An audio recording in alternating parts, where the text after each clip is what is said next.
Itu gimana ngeresponnya tuh Mbak Putri? Ini gimana caranya juga melihat UMKM-nya benar pada saat COVID terdampaknya atau jangan-jangan ini kan gimana bentuk pengawasan ini karena masih bingung nih.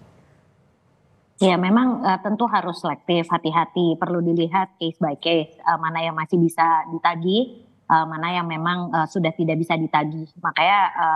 perlu dilakukan koordinasi yang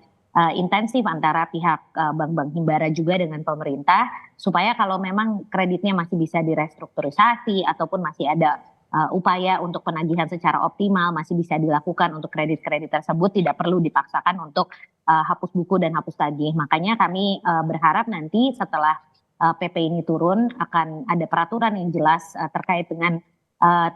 kriterianya dan juga tentu penanganan yang dibutuhkan untuk masing-masing kasus supaya tadi tidak disalahgunakan dan tidak ada lagi oknum-oknum yang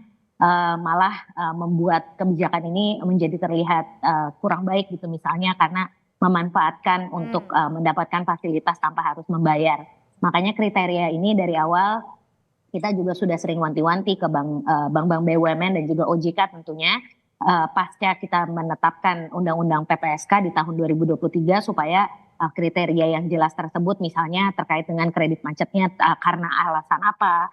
terus kapan lamanya kredit tersebut menjadi macet dan apa penyebabnya, berapa besaran nanti yang menjadi angka maksimalnya misalnya, itu perlu diperjelas nantinya dalam peraturan teknisnya. Tapi yang pasti tentu kita berharap dengan adanya pemutihan kredit macet UMKM ini, fenomena rentenir dan pinjaman online ilegal yang selama ini menjadi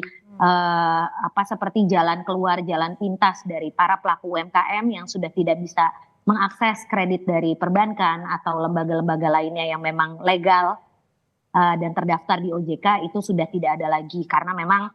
banyak dari pelaku usaha UMKM di Indonesia yang mengeluhkan karena kredit macet di masa lalu yang jumlahnya tidak seberapa sebenarnya, Tapi kalau misalnya tapi mereka tidak bisa mengakses kredit UMKM lagi dari lembaga-lembaga seperti perbankan. Nah, kalau hitung-hitungannya Mbak Esther itu untuk ini ya tadi Mbak Putri untuk menyasar 1 juta UMKM ya? Ya, Itu sudah jadi ini kan karena kemarin pengumumannya juga baru dari pemerintahan, jadi kita masih perlu melakukan beberapa rapat tentunya di Komisi 11 juga dengan OJK nanti tentu dan juga bank-bank himbara yang memang menjadi mitra kita di Komisi 11. Tapi kalau dari total perhitungan kredit macet yang sekarang terdaftar di Kementerian UMKM di bank-bank BUMN itu mencapai 8,7 triliun. Jadi ini tentu perlu ada